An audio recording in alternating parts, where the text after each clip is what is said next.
प्रिय भक्तजनों, आज मैं पंडित रामानंद शुक्ला अयोध्या धाम से आप सभी लोगों के बीच में इस चैनल पे सनातन धर्म के बारे में आप लोगों को दिशा निर्देश कराएंगे, जिससे हमें हमारे सभी भक्तजनों का कल्याण होगा।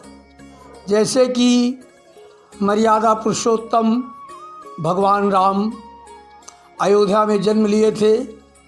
उनके पिता चक्रवर्ती राजा दशरथ थे और उनके पिताजी जो रथ पे चलते थे, उस रथ में 60,000 घोड़े रथ लेकर के चलते थे। ऐसे मर्यादा पुरुषोत्तम पिता को मैं सत नमस्कार करता हूँ, प्रणाम करता हूँ। प्रिय भक्तजनों, आज मैं आप लोगों के लिए बहुत बड़ी सनातन धर्म की कैसे उत्पत्ति हुई है, कैसे उसका दिशा निर्देश करना चाहिए, उस दिशा निर्देश के बारे में आप लोगों को बताने जा रहा हूँ, जिसको जान करके, श्रवण करके और पढ़ करके हमारे भक्तजन इस कलिकाल में वैकुंठ लोक को प्राप्त होंगे। सनातन धर्म सबसे बड़ा धर्म है हिंदुत्व का, और हिंदू धर्म में सनातन धर्म को वैसे भी बहुत बड़ा माना गया है। सनातन धर्म अपने हिंदू धर्म के वैकल्पिक नाम से भी जाना जाता है। वैदिक काल में भारतीय उपमहाद्वीप के धर्म के लिए सनातन धर्म का नाम मिलता है। सनातन धर्म का अर्थ है शाश्वत या सदा बना रहने वाला, अर्थात जिसका न आदि है, न अंत है और न शुरुआत है। सनातन धर्म मूलतः भारतीय धर्म है, जो किसी समय पूरे बृहत्तर भारतीय उपमहाद्वीप तक व्याप्त रहा है। विभिन्न कारणों से हुए भारी धर्मांतरण के उपरांत भी विश्व के संसार के इस क्षेत्र की बहुसंख्यक जनसंख्या इसी धर्म में आस्था रखती है। सनातन धर्म, जिसे हिंदू धर्म अथवा वैदिक धर्म भी कहा जाता है, भारत और आधुनिक पाकिस्तानी क्षेत्र की सिंधु घाटी सभ्यता में हिंदू धर्म के कई चिन्ह मिलते हैं। इनमें एक अज्ञात माता देवी की मूर्तियाँ, शिव, पशुपति जैसे देवता की मुद्राएं, लिंग, पीपल की पूजा इत्यादि प्रमुख है। इतिहासकारों के एक दृष्टिकोण के अनुसार इस सभ्यता के अंत के दौरान मध्य एशिया से एक अन्य जाति का आगमन हुआ, जो स्वयं को आर्य कहते थे और संस्कृति नाम की एक हिंदू यूरोपीय भाषा बोलते थे। एक अन्य दृष्टिकोण के अनुसार सिंधु घाटी सभ्यता के लोग स्वयं ही आर्य थे और उनका मूल स्थान भारत ही था। प्राचीन काल में भारतीय सनातन धर्म में गाणपत्य, सैदेव, कोटि, वैष्णव, शाक्त और सार नाम के 5 संप्रदाय होते थे। गाणपत्य गणेश की, वैष्णव विष्णु की, शैवदेव कोटि शिव की शक्ति की और सूर्य की पूजा आराधना किया करते थे। ये मान्यता थी कि सब एक ही सत्य की व्याख्या है। ये न केवल ऋग्वेद परंतु रामायण और महाभारत जैसे लोकप्रिय ग्रंथों में भी स्पष्ट रूप से कहा गया है। प्रत्येक संप्रदाय के समर्थक अपने देवता को दूसरे संप्रदायों के देवता से बड़ा समझते थे और इस कारण से उनके वैमनस्य बना रहता था। एकता बनाए रखने के उद्देश्य से धर्मगुरुओं ने लोगों को ये शिक्षा देना आरंभ किया कि सभी देवता समान हैं। विष्णु, शिव, शक्ति, आदि देवी देवता परस्पर एक दूसरे के भी भक्त हैं। उनकी इन शिक्षाओं से तीनों संप्रदायों में मेला हुआ और सनातन धर्म की उत्पत्ति हुई। सनातन धर्म में विष्णु, शिव और शक्ति को समान माना गया और तीनों ही संप्रदाय के समर्थक इस धर्म को मानने लगे। सनातन धर्म का सारा साहित्य, वेद, पुराण, श्रुति, स्मृतियाँ, उपनिषद, रामायण, महाभारत, गीता आदि संस्कृत भाषा में रचा गया है। कालांतर में भारतवर्ष में मुसलमान शासन हो जाते थे कारण देवभाषा संस्कृत का ह्रास हो गया तथा सनातन धर्म की अवनति होने लगी। इस स्थिति को सुधारने के लिए विद्वान संत तुलसीदास जी ने प्रचलित भाषा में धार्मिक साहित्य की रचना करके सनातन धर्म की रक्षा की। जब औपनिवेशक ब्रिटिश शासन की ईसाई, मुस्लिम आदि धर्मों के मानने वालों का तुलनात्मक अध्ययन करने के लिए जनगणना करने की आवश्यकता पड़ी तो सनातन धर्म शब्द से अपरिचित होने के कारण उन्होंने यहाँ के धर्म का नाम सनातन धर्म के स्थान पर हिंदू धर्म रख दिया।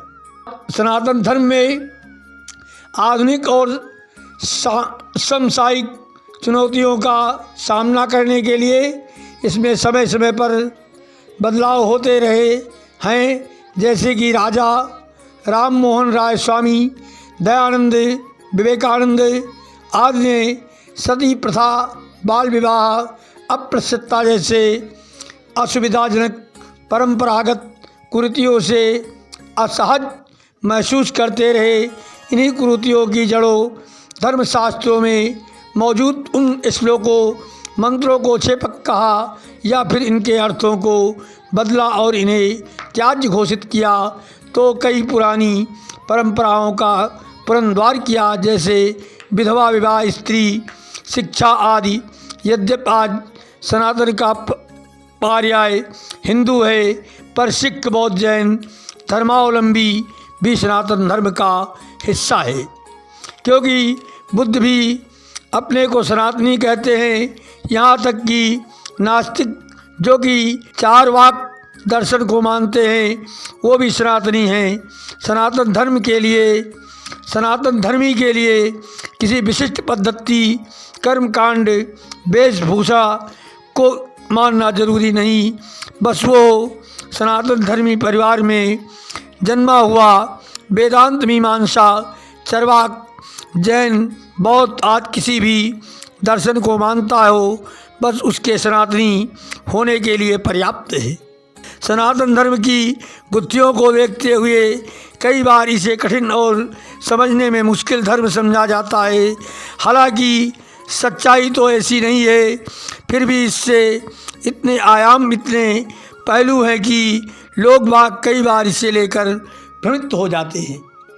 सबसे बड़ा कारण ये है कि सनातन धर्म किसी एक दार्शनिक, मनीषा या ऋषि के विचारों की उपज से नहीं है, ना ही ये किसी खास समय पैदा हुआ। ये तो अनादिकाल से प्रवाहमान और विकासमान रहा। साथ ही ये केवल एक दृष्टा, सिद्धांत या तर्क को भी वरीयता नहीं देता। विज्ञान जब प्रत्येक वस्तु, विचार और तत्व का मूल्यांकन करता है तो इस प्रक्रिया में धर्म के अनेक विश्वास और सिद्धांत धराशायी हो जाते हैं।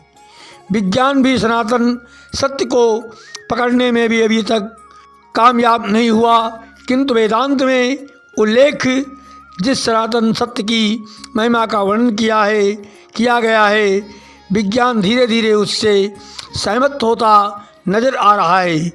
हमारे ऋषि मुनियों ने ध्यान और मोक्ष की गहरी अवस्था में ब्रह्मांड और आत्मा के रहस्य को जानकर उसे स्पष्ट तौर पर व्यक्त किया था। वेदों में ही सर्वप्रथम ब्रह्म और ब्रह्मांड के रहस्य से पर्दा हटाकर मोक्ष की धारणा को प्रतिपादित कर उसके महत्व को समझाया गया था। मोक्ष के बगैर आत्मा की कोई गति नहीं होती है, इसलिए ऋषियों ने मोक्ष के मार्ग को ही सनातन धर्म माना गया है।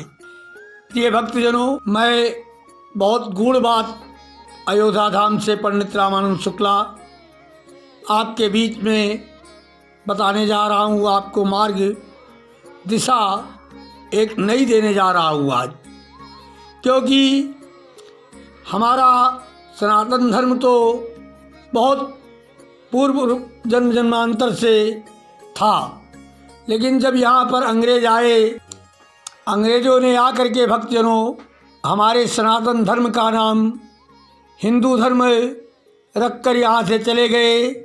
आज हम लोग उसी में विचलित हैं। कोई कहता है कि मैं ब्राह्मण हूँ, कोई कहता है मैं वैश्य हूँ, कोई कहता है मैं राजपूत हूँ, कोई कहता है मैं शूद्र हूँ, कोई कहता है मैं हिंदू हूँ, कोई कहता है मैं मुसलमान हूँ। लेकिन ऐसा कुछ नहीं। सनातन धर्म एक हमारे हिंदू धर्म का बहुत बड़ा एक ग्रंथ माना जाता है, जिसको आज हम आप लोगों के बीच में इसको दर्शाने का प्रयास किए हैं। बहुत जगह से ढूंढ ढूंढ करके वेद और शास्त्रों से, कि हमारे प्रिय भक्त जब इसको श्रवण करेंगे, पढ़ेंगे, देखेंगे, तो उनको ये एहसास होगा कि अंग्रेज़ों ने हमारे साथ क्या किया था।